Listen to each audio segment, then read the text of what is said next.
Bonjour, je suis Jérôme Badi et vous écoutez VCast, le podcast média de Values.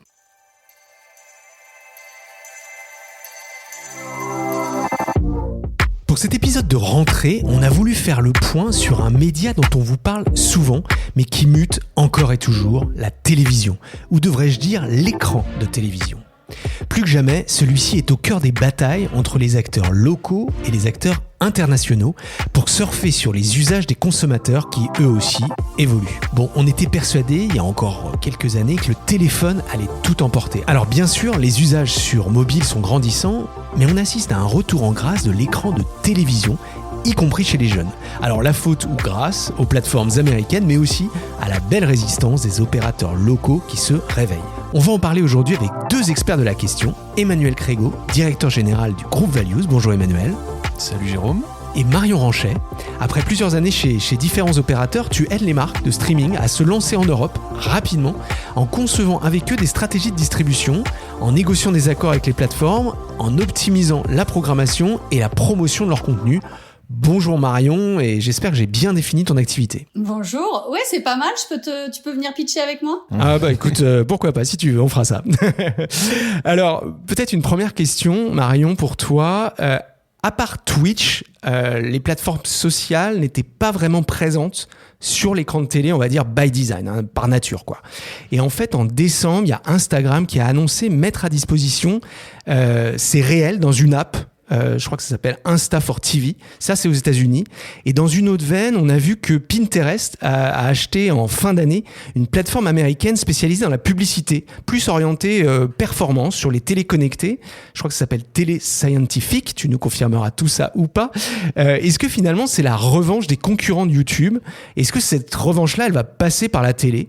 C'est quoi ta vision, toi, de la stratégie de ces géants du web qui tentent de s'imposer sur le grand écran de la maison ? Très clairement, l'année 2025 a été une année charnière pour YouTube. C'est assez fascinant. Je sais pas si c'était orchestré, industrialisé, mais en tout cas, ils ont fait en sorte que l'année 2025 soit l'année de YouTube sur la télé. Neil Mohan, le CEO, est sur la couve du Time, donc ce qui est un big deal à l'étranger. Ça en dit long sur le fait que tout au long de l'année, pour donc fêter leurs 20 ans, ils ont vraiment pris tout l'espace.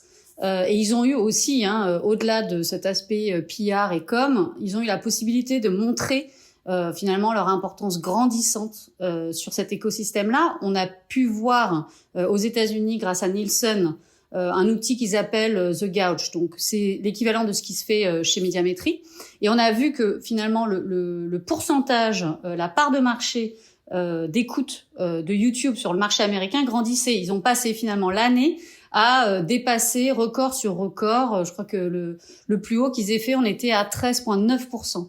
Et ce qui est important à prendre en considération, c'est que on parle que de la consommation télé et surtout, c'est intéressant de le mettre en comparaison avec un acteur comme Netflix qui, depuis 18 mois, voit plutôt sa part de marché, encore une fois sur cette part de marché d'écoute, stagner entre 8 et 9%.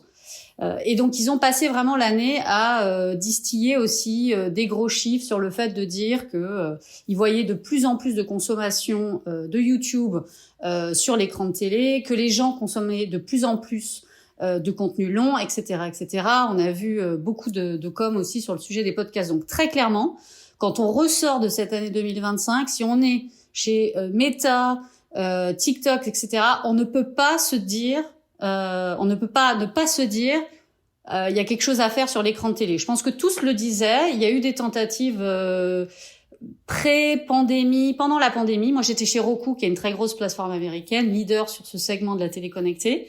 Et à l'époque, on avait des discussions avec certaines de ces plateformes pour qu'ils viennent monter leur app dans cet écosystème. Puis ils sont un peu passés à autre chose. Mais maintenant, voyant YouTube s'y atteler, clairement, l'année 2025, c'est une des grosses prédictions que j'ai. Ils vont tous se ruer sur ce médium-là. 2026, du coup. Ça y est, on est passé en 2026. Marion, tu penses que c'est... parce que forcément, les formats sont très différents entre un réseau social sur mobile et un réseau social sur un écran de télé. Est-ce que tu penses qu'ils ont... aujourd'hui, en tout cas demain peut-être, mais la compréhension et la manière d'envisager les contenus qui sont sensiblement différents because on n'est pas sur le même device, on n'est pas sur les mêmes moments de consommation. Est-ce que tu penses qu'ils sont orientés pour comprendre et industrialiser ça, ou la marche est trop grande? Non, je pense pas que la marche soit trop grande. Quand on le voit, un côté big tech, ils finissent toujours par y arriver à plus ou moins échéance courte, mais très clairement, il y a un gros boulot à faire. Alors sur les contenus qui sont montrés, mais sur le produit en lui-même. C'est-à-dire ce qu'on a pu voir l'année dernière sur YouTube aussi, c'est que le produit YouTube, tel que nous on l'a dans les mains, tel que les créateurs l'ont dans les mains, a énormément évolué. Ils sont en train de plus en plus de prendre les codes de la télé, c'est-à-dire qu'ils donnent la possibilité notamment à leur channel manager d'organiser leur contenu avec une logique de saison, d'épisodes, etc. Donc en fait, si tu veux, il y aura forcément une transformation et ils vont favoriser les contenus longs, ils vont favoriser les contenus premium. C'est pour ça qu'ils vont tous finalement courtiser les producteurs de contenu, les broadcasters, les streamers, pour que tous ces gens-là viennent apporter du contenu premium qui marche bien sur cet environnement télé. Mais après, ils ont ce travail-là à faire aussi pour faire en sorte que la plateforme évolue finalement à la même vitesse et soit à même de faire venir ces contenus-là. Très clairement, à date, regarder du contenu vertical sur un écran de télé, ça pose une question. Ça va être très intéressant de voir. Moi, j'ai pas eu entre les mains l'app Insta. Ça va être très intéressant de voir comment tous ces changements s'opèrent. Mais moi, je suis convaincue qu'il y a des changements qui doivent s'opérer. Et c'est marrant en même temps parce que en fait aussi, on a vu l'essor de YouTube Short et les formats courts. Donc c'est étonnant qu'ils copient là pour le coup les réseaux sociaux dont on a parlé. Et à côté de ça, qu'ils essaient d'installer effectivement ce que tu dis sur des formats longs. Enfin, c'est assez paradoxal. En fait, ils essaient de prendre tout le marché quoi globalement. Mais complètement. C'est-à-dire que je pense qu'en fait, ils se sont rendus compte qu'ils étaient passés à côté de la vague Shorts avec TikTok. Et donc ces dernières années, ils ont fait exactement ça. Ils ont eu une espèce de double stratégie, et je pense que c'est une stratégie que tout le monde doit avoir parce que on n'est plus dans un monde en silo où on fait une chose et puis l'autre. En fait, tous autant qu'on est, les audiences ont énormément de choix, aiment faire des choses très différentes selon le temps de la journée, le device qu'ils utilisent, la plateforme qu'ils utilisent. Et en fait, on est dans cette obligation un petit peu de répondre à tous ces besoins-là et toute cette demande de l'audience. Donc, au final, tout le monde va commencer à faire un petit peu la même chose. C'est amusant, anecdote, mais pour les auditeurs s'en souviendront aussi peut-être ce moment où on s'est mis à faire des vidéos verticales. Moi, je me souviens, je trouvais ça tout complètement absurde. On regardait que de l'horizontale. Et d'un coup, on s'est mis à faire des vidéos verticales. Et là, tu es en train de nous dire qu'il va falloir peut-être revenir dans les vidéos horizontales pour correspondre avec les usages de l'écran de télé qu'on va pas retourner tout de suite a priori. Enfin, on n'en sait rien, peut-être. Clairement, enfin, tu vois, sur ce qu'on entend quand même beaucoup de YouTube et puis de créateurs qui ont des grosses chaînes, ils te disent que le gros donc ils commencent à de plus en plus voir leur consommation de contenu se faire donc sur l'écran de télé. Et ils te disent aussi que ça favorise de plus en plus les contenus longs parce que ça se passe sur la télé, donc les gens veulent du contenu long, etc., etc. Donc du coup, je pense que l'horizontal, parce que regarder 40 minutes d'un contenu vertical, je suis pas sûr que ça soit... Non, j'y crois pas tellement. Et puis en plus, la consommation comme ça, verticale, shorts, elle est très très faite avec le swipe. Finalement, exactement. Soyons clairs, la télé reste quand même un device qui est guidé par une télécommande assez basique. Ouais, exactement. Donc, il y aura des usages à changer, c'est clair. Qu'est-ce que tu en penses, Emmanuel? Est-ce que tu penses que les Français, est-ce que nous, on est prêts justement à ce changement d'usage avec cette consommation de plus en plus forte sur la télé, et puis on va gentiment aller justement vers la France et la manière dont ça se passe en France? Bah, si on est, je suis sans vouloir paraphraser ce que disait Marion, mais sur la partie effectivement verticale et puis des formats très courts à la chaîne, c'est sûr qu'en l'état, j'ai du mal à me dire que ce soit dans le monde qu'on soit prêt à ça sur un grand écran. Mais après, effectivement, je pense que la manière dont vont s'envisager les contenus et le design de diffusion, désolé, c'est pas le bon vocabulaire, mais le design de diffusion de ces contenus-là sur un écran de télé. Par des gens qui viennent du social, bah oui, pour l'instant, on a quand même un YouTube ou un Twitch, par exemple, qui nous ont montré la voie qu'en fait, ils savaient faire. Et que, comme l'a dit Marion, je trouve que c'est très vrai, c'est que très difficile aujourd'hui, notamment, ça pose aussi des questions de vocabulaire, même entre nous, dans notre petit secteur de la publicité ou médias. C'est de se dire, effectivement, tu vois, je peux sans vouloir relancer un bon vieux débat qu'on a eu en France il y a à peu près un an, qui était, est-ce que YouTube, c'est de la télé ou c'est pas de la télé? Bah, en fait, Alors forcément, la réponse, elle conditionne plein de sujets autour de la mesure, autour de des réglementations aussi. Hein. Ça, c'est quand même un sujet hyper important. Donc le débat est utile, c'est certain. Mais effectivement, on se rend bien compte que les frontières, elles sont de plus en plus fines et que, oui, aujourd'hui, quand on est une plateforme, par définition, on est multi-device.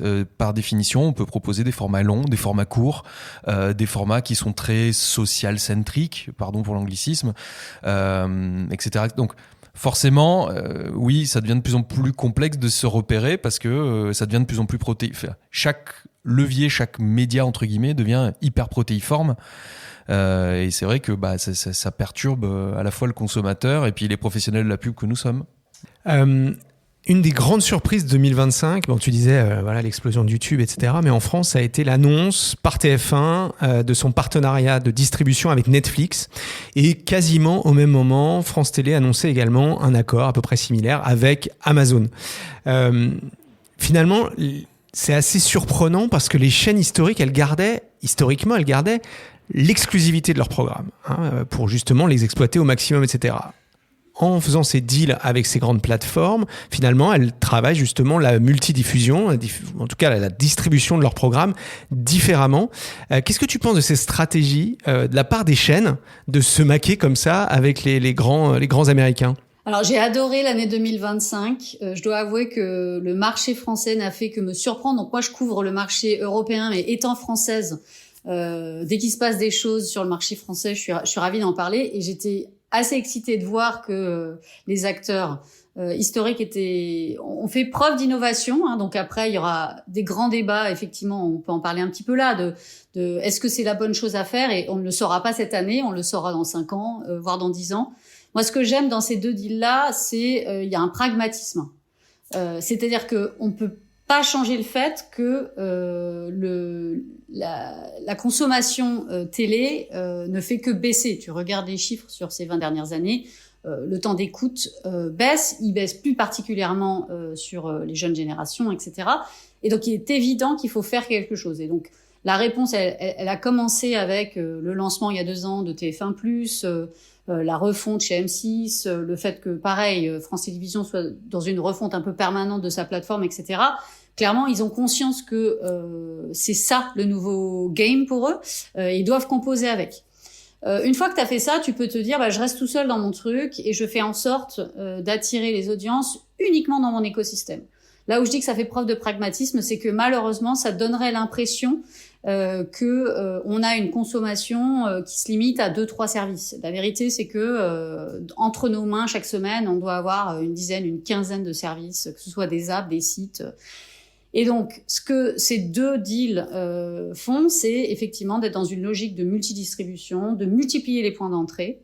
Ça a toujours été fait, mais de manière un peu plus light. Là où ils vont très loin, c'est que dans les 2 cas, dans ces deals-là, les gens en ont pas forcément conscience, mais le mode de livraison des programmes est important. Pourquoi ? Quand tu mets l'app TF1 sur Samsung, c'est TF1 qui prend son app sur Samsung. Quand TF1 va dans Netflix ou quand France Télé va dans Amazon, en fait, il n'y a pas d'app. Tu deviens un corner, tu deviens un espèce de une petite pastille avec ta marque, etc.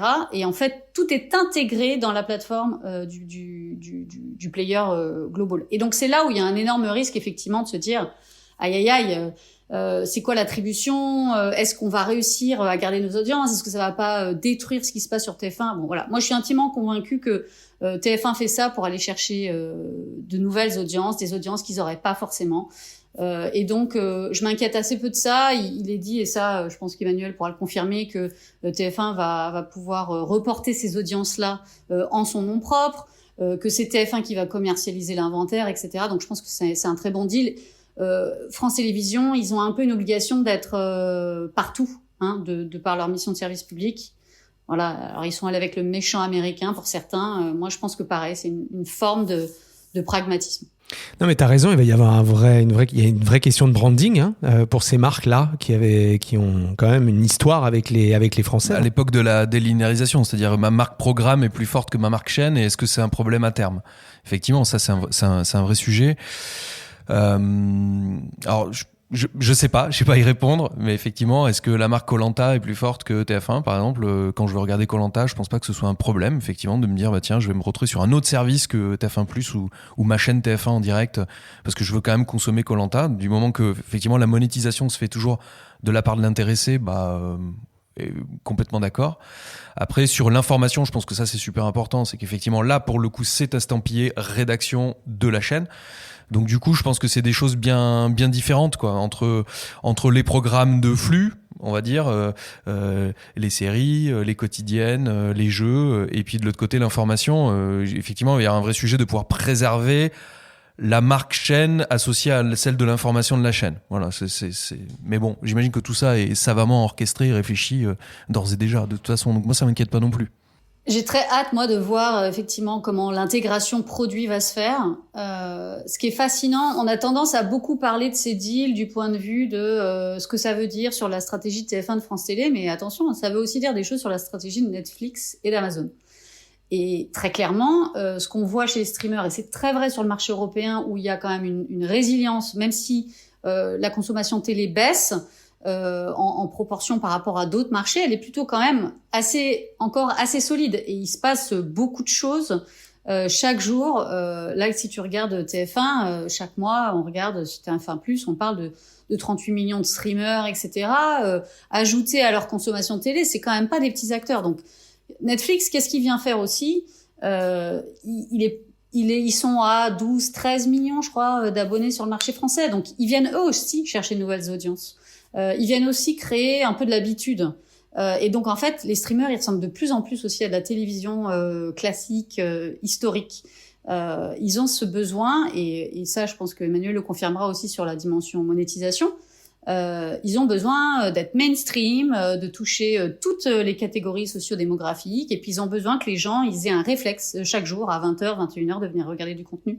Et donc c'est qui les meilleures personnes pour faire ça, pour industrialiser ça? C'est les broadcasters en France et en Europe. Est-ce que d'ailleurs, rapidement, on a quelques chiffres de la part des plateformes France Télé, TF1, de la consommation depuis les plateformes américaines, Emmanuel? France Télé, Amazon est live depuis cet été et non, à ma connaissance, ils sont pas communiqués dessus. Et TF1, Netflix, c'est l'été prochain, enfin l'été qui vient. Donc c'est encore un peu tôt pour en parler, ouais. Marion, est-ce qu'on peut s'attendre à d'autres accords un peu du même ordre? Est-ce que toi qui as une vision un peu plus internationale, qu'est-ce qu'on voit à l'étranger? Ouais, il y a beaucoup d'autres deals qui se sont faits l'année dernière encore sur le marché européen. Encore une fois avec cette dimension, ce duo streamer-broadcaster. C'est Disney+ qui est allé pêcher entre guillemets et créer des corners brandés avec ITV au UK, avec A3 Media en Espagne, avec ZDF en Allemagne. Donc là, pareil, ils sont plus dans une logique. C'est le streamer qui est venu, mais de la même manière que pour ces broadcasters-là. Alors généralement, c'est le pendant commercial et vente de droits, vente de programmes. Mais ça reste la même maison. Donc on parle d'ITV Studios au sein d'ITV, de ZDF Studios au sein de ZDF. Mais donc pareil, eux, ils vont chercher de nouvelles poches de revenus, de nouvelles audiences pour des programmes existants. Et puis à l'inverse, un Disney+ essaye d'avoir un ancrage local et donc ne réussira pas à produire en volume des contenus locaux. Et donc ils vont licencier du contenu local auprès de marques reconnues, aimées des clients européens. Justement, commençons à parler un peu de contenu. Il y a une autre actu sur laquelle j'aimerais vous entendre, c'est Netflix qui rachète Warner Bros. Et la plateforme de streaming HBO Max pour, roulement de tambour, 72 milliards de dollars. C'est quoi d'après toi les conséquences de ce deal pour le marché de la production? Alors peut-être commencer avec la Galaxy Warner, parce qu'en fait il y a un mouvement qui s'opère aux États-Unis et qui représente bien ce qui se passe chez un peu tout le monde. On a le business legacy historique, que ce soit du broadcast linéaire ou du câble aux États-Unis ou du linéaire ici en Europe. On voit bien que c'est donc des business qui sont mis sous pression, qui sont challengés par d'autres modes de consommation, d'autres plateformes, etc. Et donc, ce qui se passe, c'est que ce soit chez Comcast, NBC ou chez Warner, il y a un travail en fait où ils sont en train de splitter, de partager leurs assets et de mettre leurs assets legacy dans une société et leurs assets digitaux, streaming dans une autre. Ce qui est important de savoir, c'est que ce que Netflix achète chez Warner, ce n'est pas le legacy business, c'est la partie digitale, donc c'est HBO Max, et c'est la partie studio, donc qui sort des films en salle. Pardon de t'interrompre, Marion. Ce que tu appelles legacy, c'est quoi? C'est pas le catalogue, justement. C'est historique, c'est le business initial de toutes ces boîtes-là. Donc toutes les chaînes du groupe Warner que tu connais, les Cartoon Network, toutes ces choses-là, sont dans cette autre entité.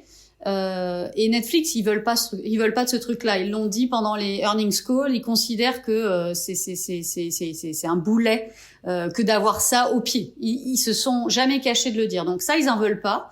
Ils veulent juste cette partie-là. Un Paramount sous David Ellison, eux, ils proposent de racheter la totalité. Voilà. Donc c'est un peu ça, juste pour mettre un peu le contexte. Pourquoi est-ce que Netflix fait ça?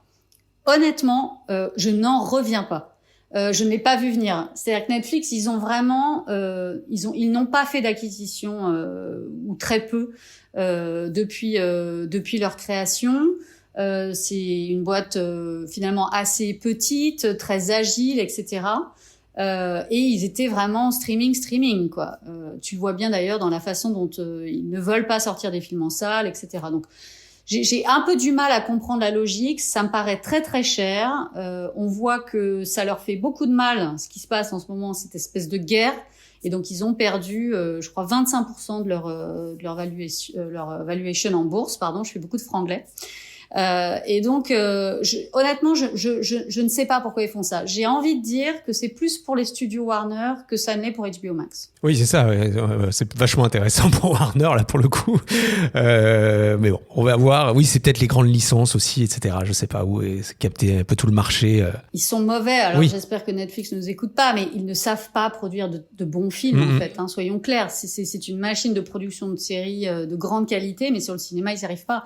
Donc, effectivement, c'est pour les IP. Tiens, vous en parliez au début. Enfin, Emmanuel, tu disais l'IP Koh-Lanta, et je pense que c'est ça la prise de conscience. C'est la valeur, elle est là. C'est là qu'il faut créer de la valeur. C'est autour de l'IP, donc ce qu'on appelle finalement le programme, la marque du programme. Ouais, les franchises, etc. Ouais, peut-être que c'est ça qui les intéresse. Ça va être à suivre en tous les cas, et 2026 va. En plus, le deal, bien que, enfin, je crois que ça y est, ils ont repoussé Paramount, je crois, et ils vont se concentrer sur le deal vraiment Netflix. Et bon, ça va mettre 2-3 ans, je crois, à s'intégrer. Enfin, j'ai pas vu les dates, mais je crois que c'est quelque chose comme ça. Hein.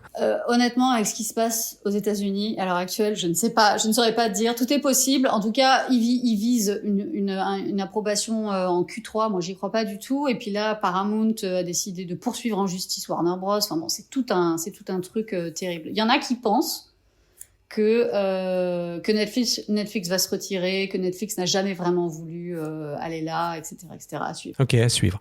Si on vient sur le marché français, Emmanuel, on peut dire que 2025, pour le coup, d'un point de vue publicitaire, revenu publicitaire, ça a beaucoup secoué. Alors, ça a secoué un peu partout dans le monde, mais en France aussi. Toi qui parles quand même très souvent au patron des régies, est-ce que tu peux nous donner quelques chiffres, ou en tout cas quelques repères de cette année 2025 et finalement, et comment on va retrouver le chemin de la croissance, ou comment en tout cas les régies espèrent retrouver le chemin de la croissance?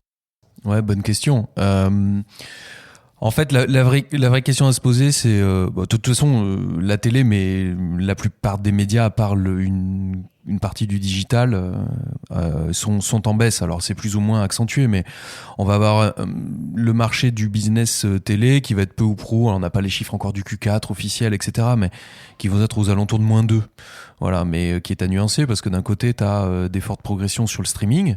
C'est vrai que là-dessus, il y a un énorme boulot, je trouve, en tout cas de la part de toutes les chaînes de télé, avec tous les gros lancements qu'il y a eu courant 2024, on va dire, avec des croissances qui sont encore assez soutenues. Hein, tu vois, ça va être en fonction des régies entre +20 et +40. Voilà, donc c'est quand même des grosses progressions, mais qui malheureusement ne compensent pas tout à fait la perte sur le linéaire.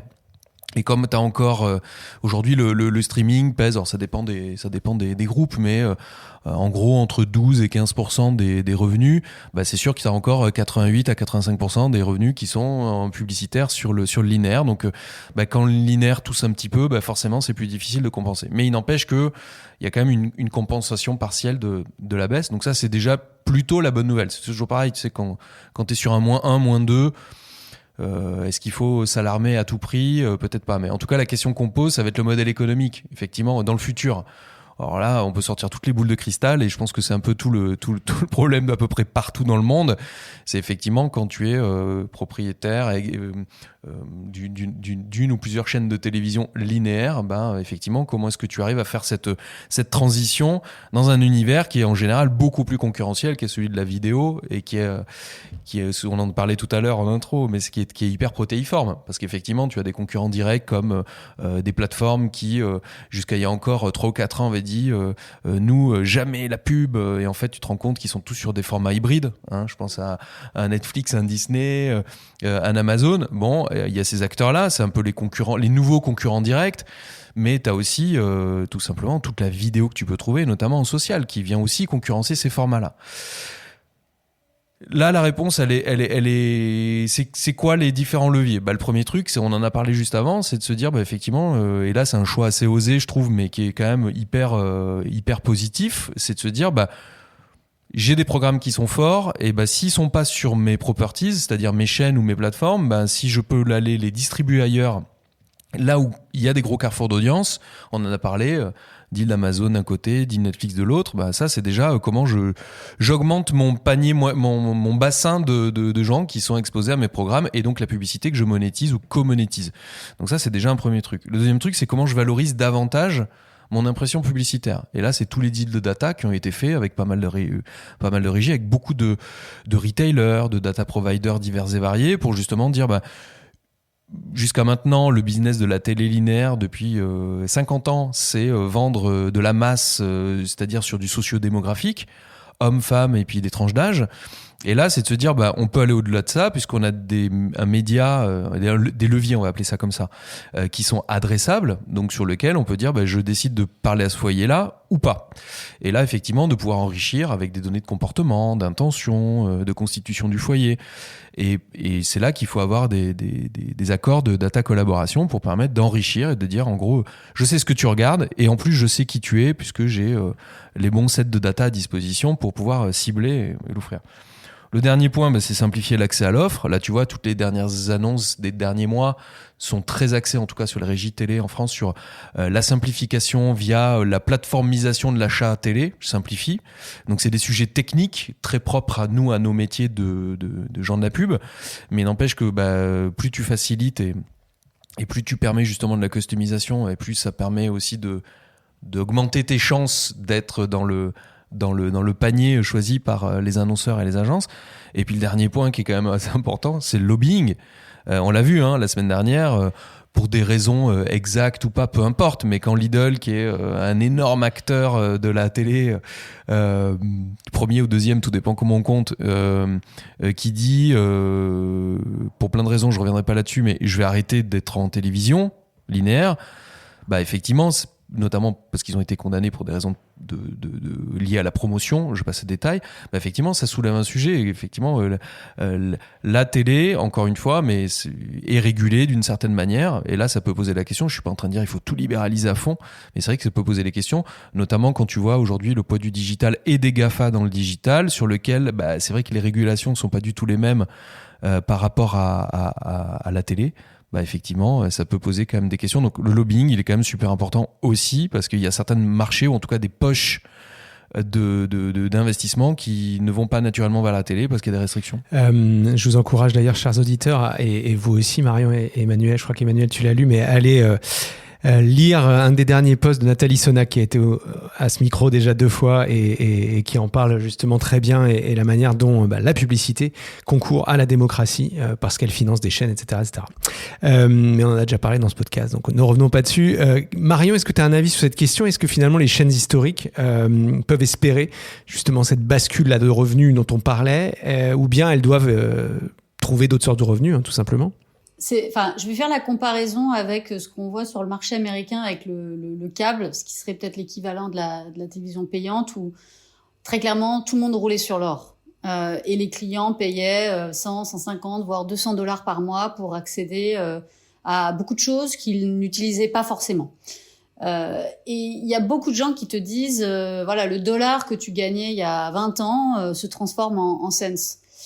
J'ai du mal à croire que on va arriver à un moment où la bascule va se faire et finalement tout le monde gagnera autant d'argent. C'est juste que le mix sera non plus en faveur de la télévision linéaire, mais du digital. Donc la complexité, c'est comment tu continues à opérer finalement et à produire autant de contenu avec ce niveau de service, etc. Avec une économie plus fragile qui sera peut-être une économie moindre. Moi, j'ai du mal à voir ça. Là, comme le disait Emmanuel, les chiffres, je le confirme, même quand ils sont sur de la croissance à 2 chiffres en digital, on est bien loin des chiffres de ce qu'on voit sur le linéaire. Donc très clairement, moi, j'attendrai pas ça et je continuerai à faire ce que je les vois faire, qui est effectivement de la diversification un peu à tout va. Donc effectivement, ils doivent avoir une super plateforme de streaming extrêmement distribuée, d'être innovants dans les formats qu'ils proposent. Je pense que Emmanuel, tu parlais du TF1 Ad Manager, hein, c'est un peu ça les annonces où on te facilite l'achat. Je pense qu'il faut qu'ils simplifient à ceci près qu'effectivement il y a un peu ces doubles mesures entre la télé et le digital sur la régulation à laquelle ils sont soumis. Bon. Mais je pense qu'il faut aller chercher d'autres poches de revenus. Donc, il y en a certains qui vont un peu sur tout ce qui va être streaming premium payant, donc qui font l'inverse des streamers qui sont allés vers du avec publicité. Bon, bah ils vont dans du sans publicité. Hein, donc, ITV a lancé sa plateforme ITVX Premium depuis de longues années. Ça marche pas super bien sur leur environnement à eux, mais ils sont allés se mettre avec Amazon Prime Video. Donc il y a plein de revenus additionnels comme ça à aller chercher. Et ensuite, il faut aller sur YouTube, il faut aller partout. Et là, très clairement, c'est fascinant de voir la réticence incroyable à aller sur des plateformes comme ça, mais à un moment, il faut aller là où l'argent est et trouver une façon d'aller capter les audiences et l'argent qui a à se faire sur ces plateformes-là. Ouais, mais ça veut dire baisser un peu les bras ou de dire bon bah voilà, j'abdique. Mais je sais pas. Est-ce que vraiment c'est comme ça qu'il faut le voir? Encore une fois, c'est du pragmatisme. Enfin, quand tu vois les chiffres de YouTube en termes de reach, de consommation quotidienne, alors oui, t'as envie de pas alimenter de tes contenus premium parce que t'as l'impression de nourrir le cheval de Troie qui va te détruire. Et en même temps, d'aucuns te diraient que peut-être que tu passes à côté complètement de certaines audiences et qu'il faut le faire. Et je t'en mets. Moi, j'ai mon propre podcast et l'année dernière, j'ai interviewé beaucoup de broadcasters, que ce soit Channel 4 ou CBC ou BBC. Studios qui parlaient justement de leur stratégie YouTube, on pourra peut-être mettre un lien dans vos show notes, et qui montrent à quel point il n'y a pas de cannibalisation, à quel point c'est des revenus additionnels. Certes. Si on parle, je regarde le temps passer et je pense qu'il faut qu'on boucle un petit peu. Finalement, les plateformes vidéo, c'est avant tout des plateformes de contenu. Est-ce qu'on peut imaginer, on voit notamment que l'audio, hein, par exemple, pour rester dans ton exemple de YouTube, il y a beaucoup de gens qui mettent YouTube pour écouter de la musique, qui laissent des clips, voilà, qui s'en servent vraiment comme une plateforme d'une certaine manière audio. Les podcasts passent également, et ce podcast et le tien aussi, le tien il est vidéo en plus. Mais ce podcast, il est aussi disponible VK sur YouTube. Est-ce que finalement le prochain challenge, c'est pas, enfin le prochain pas challenger, mais le concurrent auquel YouTube s'attaque, c'est pas un Spotify? Est-ce que finalement c'est pas Spotify qui pourrait être challengé même par YouTube comme une sorte de plateforme totale?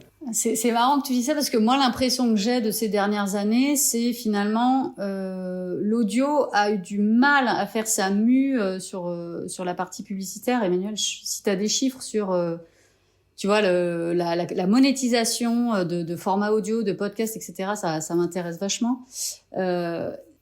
En fait, j'ai plutôt l'impression que c'est Spotify qui essaye d'aller sur la vidéo, là où il y a des gros sous, et que YouTube, eux, poursuivent de toute façon cette stratégie. Ils ont depuis toujours eu YouTube Music, il y a toujours eu énormément de contenu musique en dehors, sur le reste de la plateforme, etc.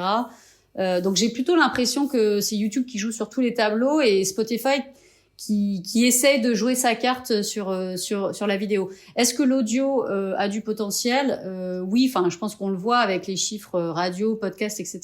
Par contre, il y a un gros point d'interrogation sur la monétisation de ces univers-là. Ces dernières années, on a quand même vu des boîtes dans le podcast mettre la clé sous la porte, etc., etc. Donc, il y a une question sur la monétisation de ces formats-là. Manuel? Ouais, très vrai. En fait, la question que tu poses, c'est est-ce que une plateforme veut devenir ce qu'on se disait en 2000, un portail? Ouais, c'est un peu ça. Un portail sur lequel on va trouver tout type de contenu, voire même tout type de service, etc. Mine de rien, alors c'est hyper personnel, mais ma croyance, c'est que on reste quand même, même s'il y a des diversifications, mais on reste quand même très attaché à une app ou une plateforme égale un usage ou une forme d'usage. Et je pense que c'est ça qui est difficile aussi, c'est de se dire, je vais aller principalement trouver un nouveau contenu avec une grosse consommation personnelle sur une plateforme qui, à l'origine, fait autre chose. Et je pense que là-dessus, ça demande quand même beaucoup de marketing pour pouvoir développer ça. Est-ce que oui, le jeu de monétisation vaut la chandelle, effectivement, comme tu le dis, Marion? C'est sûr qu'aujourd'hui, on voit bien que tout le monde est concentré sur la vidéo aujourd'hui, sous toutes ses formes, plutôt que sur les autres formats, qui soient classiques, IAB ou même audio. Ouais. Bah, dans le genre grande plateforme unique ou portail, enfin bon, voilà, on va rester sur ce terme, effectivement, qui nous renvoie quelques années en arrière, mais j'aimerais qu'on parle du sport. Et le sport, c'est peut-être l'un des derniers bastions qui justifie de regarder la télé en direct tous ensemble. C'est une expérience un peu qui est capable de réunir le plus grand nombre au même moment. Je pense que ça doit encore figurer dans les top audiences de l'année 2025 pour les chaînes. Et pourtant, là encore, on a des acteurs, on va dire, GAFAM, digitaux, pure player, on pourrait presque dire. Amazon avec les droits de Roland-Garros ou de la Ligue 1 il y a quelques années. Il y a la NFL qui est sur YouTube et il y a même un influenceur qui s'appelle Zach Nani, qui est un streamer Twitch et YouTuber qui a acheté lui-même les droits des matchs de l'équipe de France Espoir de foot en partenariat avec Free, mais Free a juste donné un peu d'argent pour suivre la tendance, mais il n'y a pas de droits particuliers qui sont associés, je crois, et qui diffuse également, ce streamer, le championnat de foot d'Arabie Saoudite. C'est quand même intéressant de voir que même ça, on est en train de basculer aussi dans les usages. Marion, qu'est-ce que ça raconte d'après toi des stratégies d'investissement comme ça et du futur des médias finalement? Est-ce que c'est une tendance qu'on observe vraiment dans le monde entier? Ouais, complètement. C'est-à-dire que comme tu le disais, c'est un peu le dernier bastion, ça et les news finalement qui ça a fait les très belles années de la télé, ça continue à faire les très bonnes années de la télé. Par exemple sur le marché anglais, on anticipe -2 cette année et certains disent que ça aurait été -6 s'il n'y avait pas eu les Jeux Olympiques, s'il n'y avait pas la Coupe du Monde à venir, etc., etc. Donc très clairement. Le sport, c'est vecteur de rassemblement et donc tout le monde veut avoir un peu de sport. Tout le monde est conscient du besoin d'avoir du sport pour être regardé, pour être consommé, etc., etc. Même un TikTok qui vient d'acheter apparemment, qui est partenaire de la FIFA. On commence à voir effectivement pas mal de gens qui se positionnent aussi sur ne serait-ce que ce qu'on appelle les packages highlights. Donc c'est juste les extraits. On voit d'ailleurs que la valorisation de ce package-là commence à grossir. Alors il y a deux choses. C'est sur le sport, la problématique c'est que tout le monde en veut, donc il y a énormément de fragmentation, les prix montent, etc. Et il y a un moment où ça ne tient plus. Et on l'a bien vu sur le marché français avec DAZN qui arrive, qui achète la Ligue 1. Et finalement, l'équation économique elle est pas là. Il plie bagage, la Ligue 1 se retrouve les mains dans les poches à se dire oh là là, en 8 semaines il faut que je lance une plateforme, etc. de A à Z. Cette plateforme sera-t-elle un jour rentable? Point d'interrogation. Je n'ai pas la réponse, mais j'ai mon doute. Et il se passe des choses comme ça partout. Il se passe exactement la même chose avec DAZN en Belgique en ce moment. Donc il y a une grosse problématique et ce qui se passe aussi c'est qu'en même temps les retours qu'on commence à avoir de pas mal de plateformes, c'est que ça commence à devenir dur d'avoir l'attention des gens sur 90 minutes. Et donc là je discutais avec quelqu'un qui travaille pour The Overlap, je sais pas si vous savez ce que c'est. Pour le coup c'est une chaîne YouTube, c'est un très bon exemple, c'est une chaîne YouTube. C'est Gary Neville qui est donc un grand footballeur anglais qui est derrière ça avec plusieurs ils viennent de faire rentrer je ne sais quelle grosse boîte au capital et donc eux tu vois ce qu'ils viennent de récupérer c'est les droits de la Bundesliga sur le marché anglais. La Bundesliga n'arrivait pas à vendre, donc je pense que l'équation économique ne marchait pas pour les acteurs classiques Sky, Amazon, etc. Et donc c'est eux qui ont pris ces droits-là et la Bundesliga s'est dit entre ne rien vendre et vendre quelque chose, j'y vais quoi. Et ce qu'il disait, c'est ce qu'il voit, c'est que le gros de la consommation se fait pas sur le match en question qu'ils diffuseront un vendredi soir, mais sur les shorts, sur tout ce qui va se passer autour finalement du match. Et donc là, il y a une espèce de gros test avec la Coupe du Monde 2026 qui est de dire ça va être intéressant de voir si avec plus de matchs, mais des horaires compliqués, etc., est-ce qu'on va avoir les mêmes chiffres qu'au Qatar ou plus ou moins. Il y en a beaucoup qui disent qu'en fait, c'est tout ce qui va être la conversation autour qui va avoir de plus en plus de valeur. Donc, le sport n'est pas complètement immunisé. Et donc, cette disruption que les acteurs historiques télé voient, le sport va le ressentir assez fortement. Emmanuel, est-ce que les chaînes finalement perdent de l'argent à ne plus avoir ces droits-là? Alors, on avait reçu dans Vcast le responsable du sport sur France Télé qui nous avait dit que ça coûtait très cher, hein, mine de rien. Donc, en réalité, ils gagnent pas beaucoup d'argent avec les compétitions. Mais malgré tout, est-ce que c'est quand même de l'audience potentielle et donc de la publicité et donc des revenus? Oui, voir tempère. Hein, tu vois, je vais pas dire de bêtises, je crois que c'est la première fois qu'M6 avait acquis la totalité des droits. Ça veut pas dire qu'ils vont pas revendre des matchs, mais acquis la totalité des droits de la Coupe du Monde de foot, qui historiquement, depuis très très longtemps, était chez TF1. Donc à nouveau, ça veut pas dire qu'il va pas y avoir un deal dans les prochaines semaines, mais en tout cas, oui, ça pose une question d'équation économique. Après, je pense que quand tu fais ça aussi en tant que chaîne, c'est se dire je le fais pas que pour ça. C'est-à-dire que tu vas aussi avoir potentiellement une avant ou longue traîne, on va dire, avant-traîne ou longue traîne sur la part de marché que tu pourrais négocier avec tes marques sur l'année. Effectivement, tu peux avoir des déclinaisons digitales assez créatives. C'est le moment de le faire aussi sur ce type de gros event. C'est un peu dans la continuité de ce que disait Marion sur le fait de créer tout le storytelling autour. Il y a beaucoup de gens qui suivent le foot, moi par exemple, qui ne suivent pas du tout le foot, mais qui potentiellement, parce que c'est le grand événement du moment, on se fait prendre au jeu. Les JO, il y a eu plein d'histoires assez géniales autour de ça, les gens qui s'intéressaient pas du tout à certains sports et qui sont intéressés au moins aux sportifs ou la sportive en question, parce qu'on leur a raconté, encore une fois, c'est du storytelling tout ça, et je dis ça dans le bon sens. Donc je pense qu'il y a aussi une question d'image, ça c'est certain, les déclinaisons potentielles notamment en digit, mais oui, un événement comme une Coupe du Monde de foot, aujourd'hui, quand tu es un propriétaire de chaîne de télé, tu réfléchis plus qu'à 2 fois tes calculs, parce que oui, il y a des chances que même si tu monétises super bien et que ta régie fait un super travail de monétisation, il y a des chances que tu perdes de l'argent malgré tout. Donc ça pose la question aussi des droits sportifs. Sont-ils encore en ligne avec l'équation économique publicitaire ? Eh bien, on va conclure là-dessus. Il reste peut-être un domaine qu'on n'a pas exploré, qui est le jeu vidéo, mais on va pas en parler aujourd'hui, parce qu'on fera un prochain épisode sur ce sujet, mais qui est également, je voyais dans je sais plus quelle newsletter qui disait 2026, l'année du in-game advertising. Donc voilà, à suivre. On en reparlera très prochainement.